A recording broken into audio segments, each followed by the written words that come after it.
Welcome to Housing for Huntsvillians, the podcast, a podcast about one couple's quest to eliminate homelessness in Huntsville by August 2026. Awesome. Welcome to the Housing for Huntsvillians podcast. Today we are super pumped to announce that we are joined by Emma Steelman and Tia Turner of Love Huntsville. And thank you guys so much for coming on our pod and bearing with us as we learn how to podcast. I just wanted to give you guys the floor for a second to tell us what Love Huntsville does. Yeah, thanks for having us. Thank you for having us. We're so excited. So Love Huntsville is an advocacy org, and we focus mainly on ending homelessness. And we hope to do that by advocating for housing first solutions. So a lot of what we do is pushing for housing and trying to get the city to move on housing, also working within the private sector to see if there's any opportunities for building affordable housing and permanent supportive housing. And then while all of that's going on, we also do boots on the ground efforts to actually be in the camps to make sure that we're connected to the community, make sure that we're directly advocating for the things that they actually want and they need. And we do service days where we cook dinner, serve dinner, and do trash pickups and things like that. It's a very condensed version. Yeah. Love it. She said it all. No, that's awesome. One thing I like about what you guys are doing is that I often find that it tends to be a certain kind of person who really likes to be kind of on the ground with a social problem, and a different kind of person who likes to deal with it at the policy level.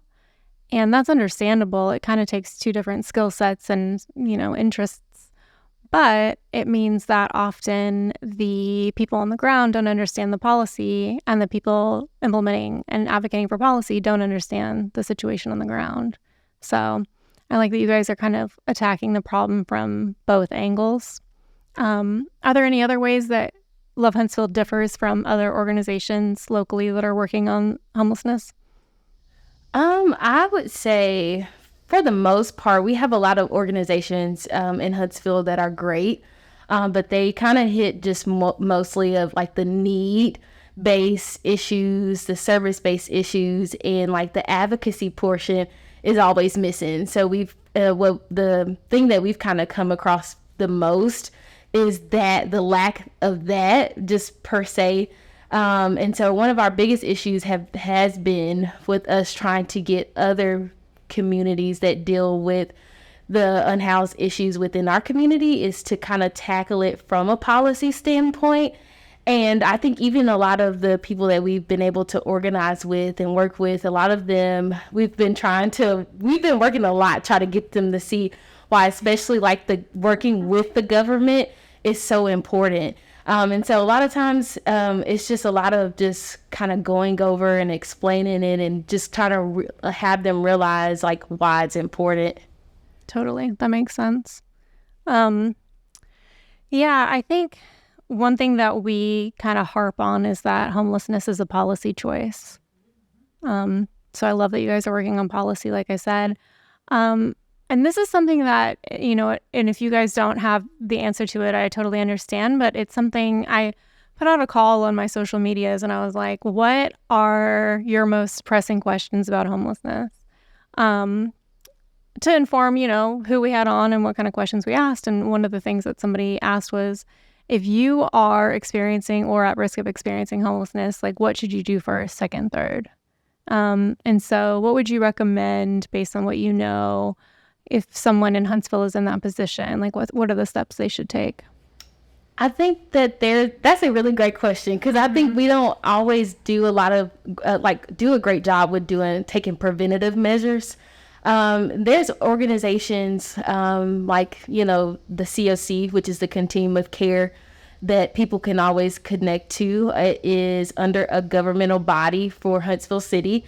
It's the Community Development Department. And so that whole organization is where they have numerous amount of members to be able to connect you with different programs that's kind of tailored to the issues that you may be having.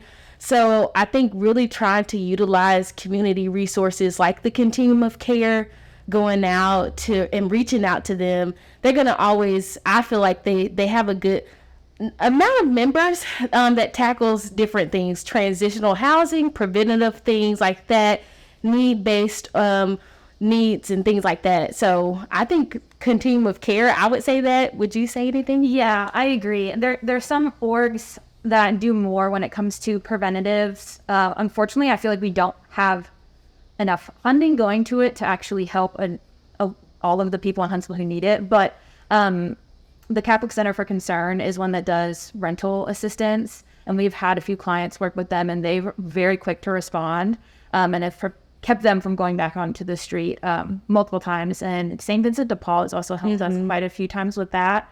So there's a few orgs that help with rental relief, but because there's only, the top of my head, I think there's only 4 that can provide that type of assistance, there's a backlog. Yes. So unless you're in a period where the government has given out grants of bukus of money, you're going to get on a wait list, which makes it really hard because it, like you said, homelessness is a policy issue. And so when we're not funding these orgs or just funding preventative, we don't have social safety nets really to catch you. You have to be very lucky, unfortunately, to squeeze in where you can to receive the help. It depends on how many other people are slipping through at the same time.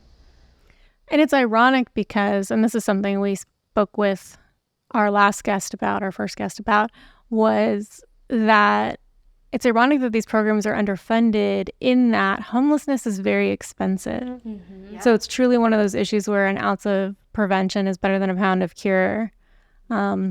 So anyway, that's good to know. I did not know there were 4 organizations locally that offered rental assistance. I'm not shocked to hear that they have wait lists, but I'm glad it exists. And for our listeners, that's one place to consider getting involved. Yeah, and the continuum of care, really quick, that Tia mentioned, they are working on a website, and hopefully that's going to be up within the next month or 2.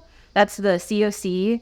And so like Tia said, the city heads it, but it's made up of like 40 different individuals and nonprofit groups that all work on issues directly or like peripherally dealing with homelessness. So that'll be a really great resource to reach out to, and they can kind of connect people to their needs. And I think the biggest thing is like ease of access. I think that's something that Huntsville lacks. So we have so many resources out there as far as, especially with preventative measures with homelessness.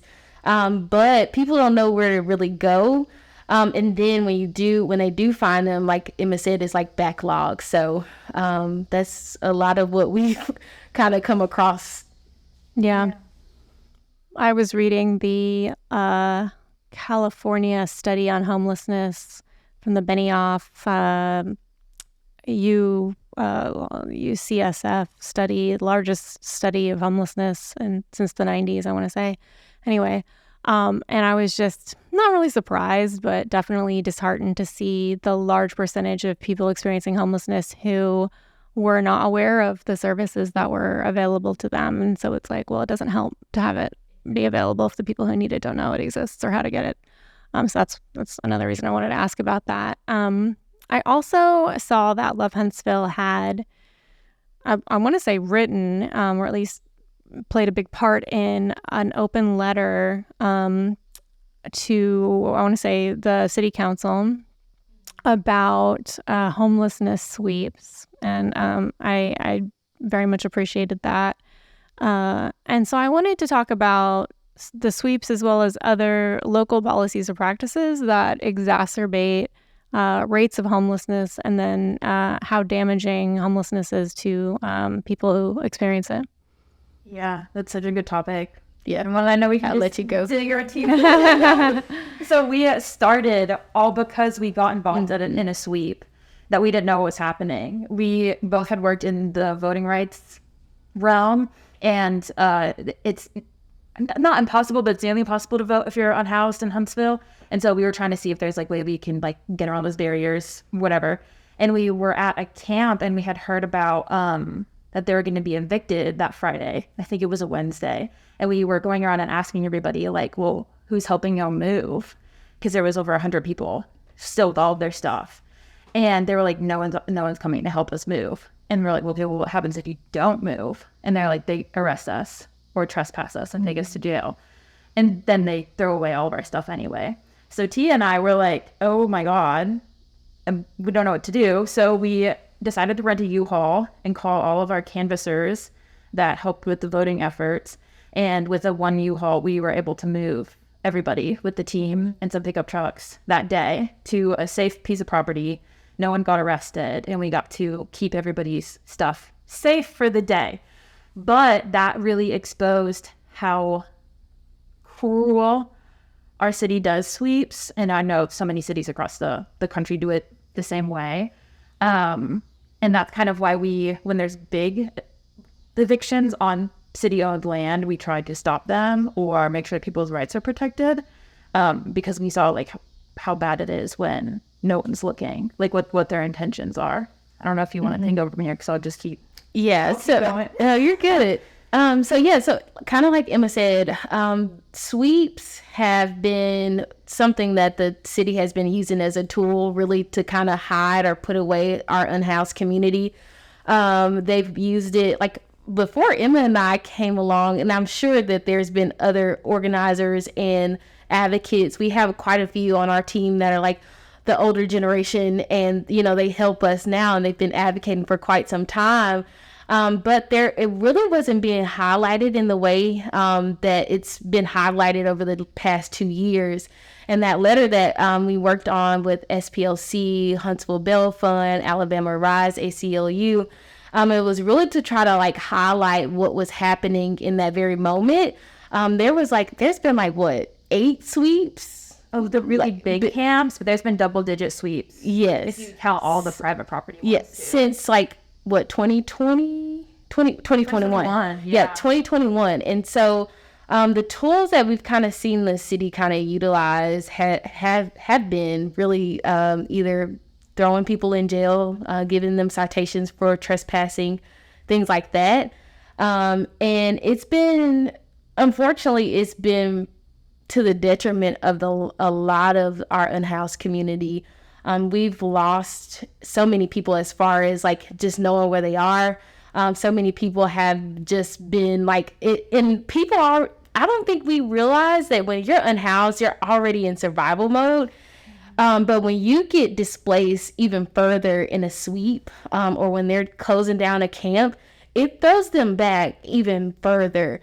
And that's one of the things that we've really realized with some of the camp evictions that have happened in Huntsville.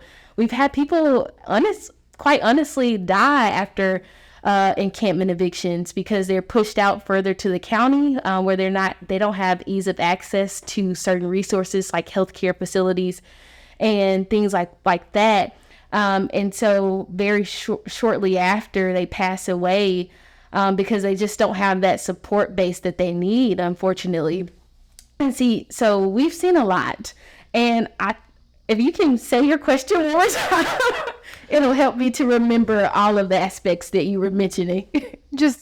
And I think you've answered it really, really well. Just the negative ramifications of some of the policies that Huntsville. So we're talking about sweeps, but I want to cover if there are other policies, which I'm sure there are. In addition, but just to go on the sweeps thing further, I became aware of homelessness sweeps when I lived in San Francisco, and I was like, that's a real thing? Like, wow, what a choice. And one of the problems is, and I'm really not surprised to hear that people have lost their lives, because what'll happen is these people will lose their medications, their mobility aids, their ID. And if you don't have state-issued ID, you cannot enter a homeless shelter in Huntsville. And so, and like you said, the stress, the being separated from your support system, being separated from medical care, homelessness is extremely deleterious to people's health. The stress is further causes health decline. So I'm not surprised at all that this would cause people to lose their lives in as well. It reminds me of, I advocate for decriminalizing sex work, and it's so ironic that these people who say they want to end prostitution want people who are doing sex work to find other forms of employment. Well, you know what makes it very difficult to find a job? A criminal record, an arrest record, a stint in jail. So same for homelessness. It's like every one of the people who are experiencing homelessness, like we want them to have opportunities for employment. Why would we erect more barriers to these people who are already having such a hard time? For what? And again, this is expensive. It costs money to sweep a homeless encampment. It costs money to arrest someone. It costs money to book them and charge them and house them and feed them, and send them out with a record that makes it harder for them to get employed. This is all like super expensive in addition to being, insanely cruel. A lot of my studies that I've found, it costs so much more money to keep people unhoused than to actually house them. And kind of going back to what you were saying, like we've had friends of ours that are unhoused, that have gone to jail, been after an encampment eviction, whether they have spoken out on the news or things like that, gone to jail for whatever reason, and then all of a sudden 30, 60 days have passed, and their charges are out of nowhere kind of dropped.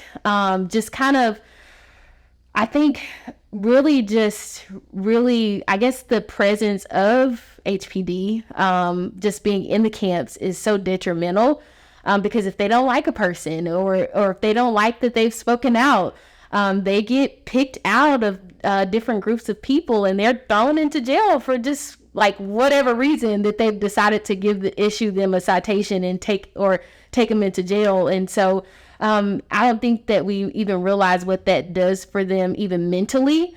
I've had one friend that have been unhoused, and he went to jail. He was in there for quite some time. She probably knows who I'm talking about, but I won't disclose his name. And he came back out, and he told me at one of our camp dinners, he was like, this really just messed me up. Like, it set me back so much further. Like, he had a job. He lost his job because he was sitting in a jail for whatever reason. And then all of a sudden his charges are dropped and he's released. And so tools like that are, utilized within the camps, citations for trespassing. So we're at the Derrick camp that's kind of like the last camp that the city acknowledges that's on city land. They're going through a number of people who are being trespassed and things like that. And we don't know where they're going. Like, they're going, obviously, probably private property, but they aren't getting housed. And that's the biggest issue. And so it's just so many things that as we kind of journey on this road with our friends, it's really sad. Yeah. And the simple solution to it is creating affordable housing, housing that is safe and sustainable for our folks. We've had mothers who have lost their children to the system, and they're like, if I just had a home, I could have my kids back. So it's things like that that really keeps Emma and I like going. It's really hard. A lot of times we're mentally, emotionally, physically exhausted.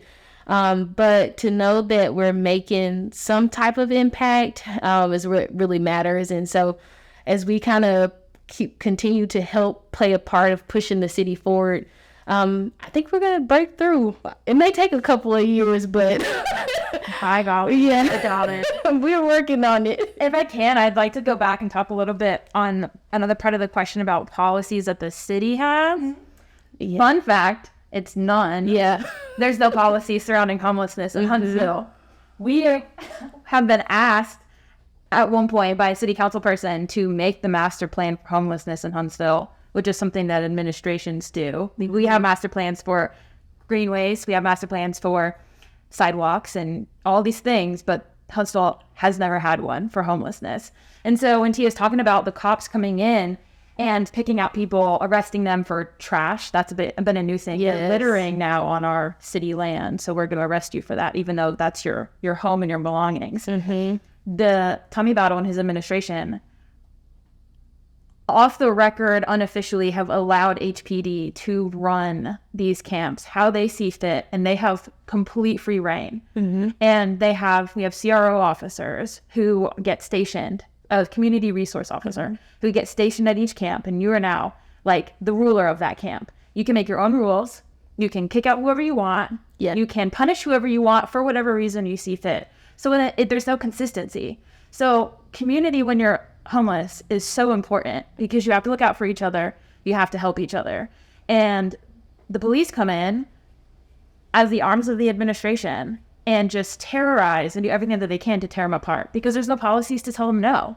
Yeah. And so why we kind of evolved to this thing with the SPLC was because we had worked on 2 evictions because that one camp that we had helped, they got evicted 6 months later.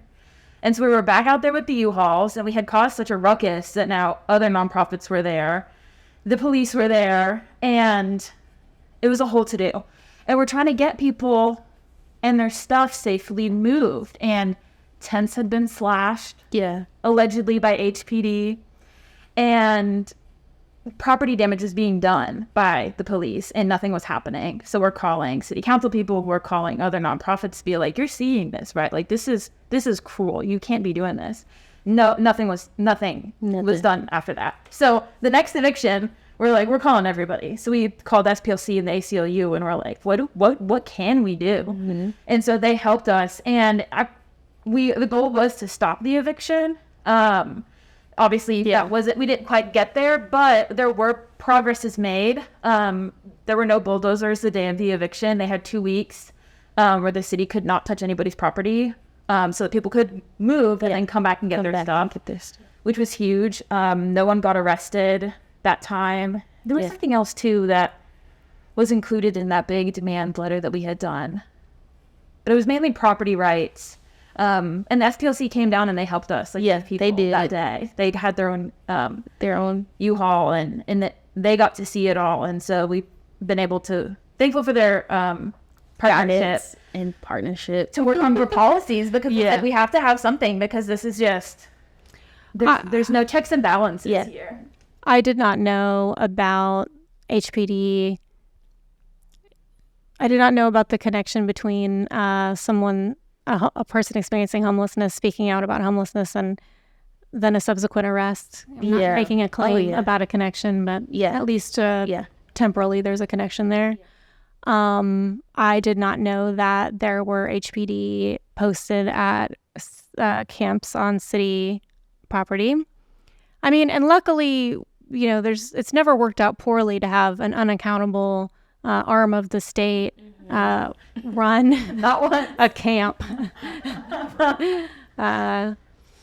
It's so interesting. I feel like one of the things that really energizes me about advocating on behalf of unhoused people is that this is a population that is denied a franchise. This is a population that is denied basic safety. They cannot speak out without fear of arrest. And I also feel like it's also one of the few populations where I feel like it's still socially acceptable to be biased against them. And so with all this together, it's like, this is a really, really vulnerable population that really requires other people to advocate on their behalf because, they can't vote, they can't speak out safely.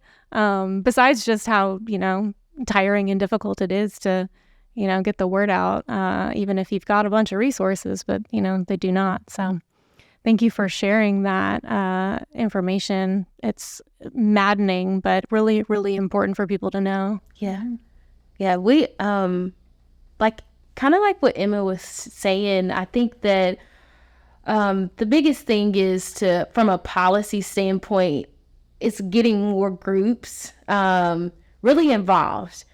Because I think in Huntsville, what I've seen the dynamic of, we have organization, they have they're more focus based. But if you can take your focus, whether it be LGBTQ plus community or dealing with communities that are, disabled or veterans or decriminalization, if you can kind of take those focuses, a lot of those needs and focuses are right at the camp as well. And so if we can kind of like get people together and really mobilize together, I think that it would be so much more powerful, because the city is only going to hear what their constituents are complaining about. And so one of the things that we're kind of working on, it's like fairly new and in the works, is like the Bill of Rights for homelessness. And it's not been done in a lot of places, but we've seen the impact in some of the cities that have taken this on. It's very few, because it's so much to kind of go through it. But as you were saying, it kind of brings those different protections, like basic rights, not being discriminated against when you're trying to go seek for jobs and things like that. Kind of brings them protection, how HPD kind of handles the camps and all of those kind of things. And so that's one of the things that we're pretty excited to be working on. We're still in the phase of surveying and doing a lot of research and talking to the community itself to see what they need. But most importantly, a lot of the things that we've had on our list is like, those are the things that they want. If you want to talk about that a little bit, like some of the leads we have on there. So I think only 5 states have done a homelessness bill of rights. And one city that I could find where a municipality did it first, and then it went further, and their state legislature passed it as well. But you can fit a lot of things into these bill of rights. So we're going for it all, and hoping that it sticks. So there's so much that's included. Right to access utilities, all utilities. Water is a huge thing. They don't have access to water. When we've asked for access for water in the past, they said no, because that will make people want to be homeless if they can get access to water. So that's a huge one. And that includes access to showers and bathrooms 24/7, because there are service centers that have bathrooms, but they close at 1. So then you're left at going to the library, or if you're lucky enough or you want to go to a shelter, you can shower there. But if you have a night shift job, you can't shower and you can't use the bathrooms, because shelters close really early in the evening if you have a night shift job. And just, I'm sorry to interrupt, but it's so, again, ironic because water is way cheaper than hepatitis. Yeah, Exactly. Yeah, I think that's wonderful. And is there a place where people can like read the draft or We're getting ready to actually do the draft. Okay. We're working trying to bring a number of other groups together so that they can lay their eyes on it as well. And then from there we'll start really drafting it. Like I said, we've been like in the surveying phase and things like that, a lot of research. But hopefully we'll be drafting within the next couple of weeks. Okay. That's our expectation. But once we do, we can definitely let you know the information and how people can access that. Awesome. Yeah. And I think it's one of those things where it's like, it's maddening because, again, homelessness is a policy choice. And our goal is to end homelessness in Huntsville by August 2026. Like, I don't want a single unhoused person in the city limits. And not because we're busing them out, because we're housing them. Yes. So on the one hand, it's like, well, I don't want to create a you can only abuse this population this far, you know. I want to end the situation. Yes, exactly. But at the same time, even if we succeed, that's still 3 years from now, and you know we need to protect people who are experiencing this in the interim. So, but just so we don't run out of time, I did want to discuss the policy solutions that you advocate for. So if you had the city council's pen right now, how would you end homelessness in Huntsville? You go into that. Okay, so one of our main focuses, just based on research, based on all of the major homelessness organizations, even the federal government itself, says that the number one policy to actually tackle and end homelessness is housing first. So that's our biggest goal, is being able to create not just affordable housing, but a housing first model that could actually have people, whether it be us kind of flipping or like a old hotel or building from the ground up, like units, multifamily use units for people to be able to actually go into, families and things like that. and then from there having kind of like a wraparound services on site. We've seen, I think it's like the success rate for cities and states that have implemented the actual model. It's like between 70 and 90% success rate.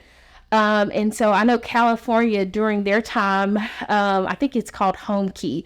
During COVID, they actually took a bunch of like units from like took a bunch of hotels and motels and actually made actual units for people to live in. I think they created like 60,000 units. I mean, their population is way bigger, but I think they kept, after even like the whole kind of like the height of COVID, they kept about 59,000 units, and it may be a little bit more, but they've seen it actually really work with this model. It's called Home Key. I may be missing a word, but I know Home Key is like the first word. Yeah. That's right. Yeah. So Housing First is like our biggest policy effort that we're really trying to focus on. That's what we've seen the most successful policy. And then from there, kind of tackling other issues that are that intersects with it. And I'll let you. Yeah. The second one that we've done the most advocating around, aside from the housing, because housing, of course, is going to solve most of the issues, but is decriminalizing homelessness, because it's so easy. You could look at an officer the wrong way and you get arrested. And so there's been some things that we've worked on, like making it so that the police don't enforce citations or arrests if they catch you sleeping in cars. That's a really big one that we've worked on, and we're going to continue to work on that. But yeah, decriminalizing around trespassing and quote unquote litter and sleeping in public places is something that we've worked on. And if I had the pen, no more criminalizing of unhoused people for just existing in public. Yeah, I could not agree with you more. It should not be a crime to be homeless. Mm-hmm. It's absurd. I can't believe I have to say it. Yeah. But Sure. it's and expensive again. Yeah. It's so inefficient and humane. Yeah, there's a stat out there, and it ranges depending on your city. But if you just gave everyone a housing unit or an apartment, it literally saves municipalities between $11,000 and $30,000 per person per year, because these cops make buku money on overtime for citing and arresting and going to court for all of these issues. So you have to look at, like, you're not paying money for that. You're not paying money for hospitals and all these other things. And it adds up to almost, that's the average range is $11,000 to $30,000 per person per year, which is a lot of money. It's a lot of money. And I wonder, because I feel like it's so expensive, it's hard to calculate. You know, you think about how expensive it is for one person on Medicaid to have hypertension or diabetes 5 years more quickly than they would have otherwise. Yes. That's extremely expensive. And we know that homelessness is a risk factor for these very expensive lifelong conditions. Yada, yada, you know, like you said, emergency room visits, psychiatric hospitalization, addiction, it exacerbates addiction, which is expensive, so on and so forth. I think and it robs society of everything that these people could provide otherwise if they weren't just trying to survive. I think that, again, for us, we're coming at the housing, and I completely agree with you. My understanding of the situation is that the number one cause of homelessness is expensive housing. The number one solution to homelessness is affordable housing. I also, having lived in San Francisco, where it costs $800,000 to build one unit of affordable housing, you have to combine streamlining market rate housing with affordable housing, which means subsidized housing. And if you don't, you get really, really expensive subsidized housing, which never keeps up with the demand. So you get San Francisco, where you get the cost of housing rises every day, the rate of homelessness rises every day, the cost to house the homeless people rise every day. The voters are not going to approve spending, you know, more millions of dollars on a problem that never gets solved. And and that's why I'm doing it. I don't want to see Huntsville become San Francisco. And if we don't change our ways, we will. We are on the path to becoming SF. And it's horrifying and dehumanizing to just tolerate homelessness. And so I'm excited about partnering with Love Huntsville and other organizations to advocate for both sides of the supply problem. Yes, I agree. And market rate housing is important. I think that's kind of like what we've seen, some of the research, even just creating tiny homes could be just really, really expensive. But I think the biggest thing to be able to actually get to that point is really having the community to really buy into the dream of getting people housed. I think that if you get constituents really talking and going to their city council demanding this, they can come up with a solution. And each city is kind of tailored to its certain needs. But like the biggest thing that's a barrier here in Huntsville that we've been kind of a part of conversations with the council is the zoning laws that are here. That's the biggest barrier to being able to create housing for the unhoused community. And if we can't get through that barrier, it's going to be really hard to actually come up with housing and create housing here in Huntsville. So I think even taking a little further back to be able to tackle that issue and getting the community involved, getting people, different stakeholders, businesses, people to buy in, because if you get people to see that this is not just us helping those people, but this is us actually helping to put people in a place where they can be contributing to the economy, society, all of those kind of good things. So I think even furthermore, like zoning laws, that's like the biggest thing here in Huntsville. That is the barrier to being able to create housing. So if we can have more conversations around things like that, more conversations on getting people really involved from all the different aspects of homelessness, because I always say it's like an ecosystem. You can't fix it with just one type of solution. It takes a whole lot to be able to actually tackle the issue because it is, I say it's systemically created. And so with that being said, it takes a lot to be able to tackle it. You are singing my favorite song. Yes. Upzone and streamline the permitting process and legalize the lowest rungs of the housing ladder. Yeah, absolutely. Oh, I'm so excited. I knew this was the right place and time to be working on this issue. Yeah. This is awesome. Yeah. I wanted to, we said we would take an hour of your time, so I wanted to give you guys a chance to let people know how to get involved, how to join your efforts. Yeah. I'll let Emma go. She does all of our social media stuff for the most part. Yeah, you can find us on social media or our website. We have lovehsv.org is our website, and you can contact us through there. The other platform that we're really on, and I check DMs every day, is Instagram. Our logo is the one Tia's wearing today. It's a little heart with constellations. Because you can't remove community members and still get the full picture. You have to have all of your picture connected. And that includes including everybody in your community. So look for that logo. You'll find us.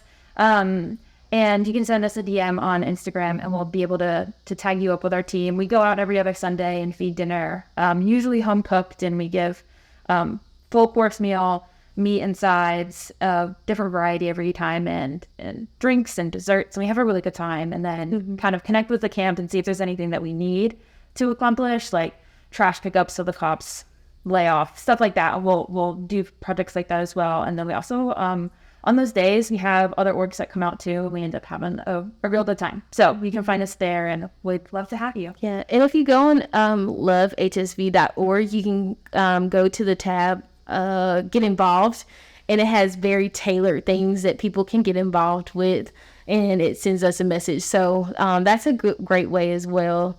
We have a policy team, research team, a regular just boots on the ground team. We're always welcoming people to come and be a part, and like people that have kind of like minds. We welcome everybody. We may not all see it the same is what we're learning, but that's okay because it's bigger than any of us. And so it takes all of us, all of the different perspectives to be able to get to that one goal. So, yeah. Well, that's something that I've been focused on lately because we had on, we're reaching out to people who we don't necessarily agree with on everything. Mm-hmm. And so it's a difficult needle to thread of like, okay, I'm platforming someone who I don't really want to platform this view, but I want to collaborate with them on the things we, do agree on. And frankly, if I only worked with people I agreed with on everything, I would just work for myself, and that's not very effective, much as I might want to sometimes. So I just admire you both and the whole organization for a lot of reasons. One, being willing to work with people who you don't agree with on everything. There's in the compassion spaces, there is a lot of purity testing, which is not always the most useful. So love to hear that. And again, love that you guys are on board with upzoning and streamlining the permitting process. Let's legalize dense affordable housing. And look forward to, we're right now trying to get a lay of the land, just understand who's working on it, what are they doing, what are their priorities, what's been tried. But yeah, our eventual goal is to okay, this is the policy that we want, and start advocating for it, and also starting to build coalitions of people who will advocate on behalf of the policies that are actually going to get it done, because it benefits everyone in the end. Yes, it does. Yes. And I'm so excited that y'all are working on it too. Yeah. We need more people doing it. Totally. Very exciting to hear. Yeah. Awesome. Well, thank you for having us. This has been this is our first podcast. We've done Zooms and things like that. So we were really excited to be on. Thank you guys for having us, and we look forward to what we can do together in the future. Well, y'all killed it. Thank you for coming. Thank you.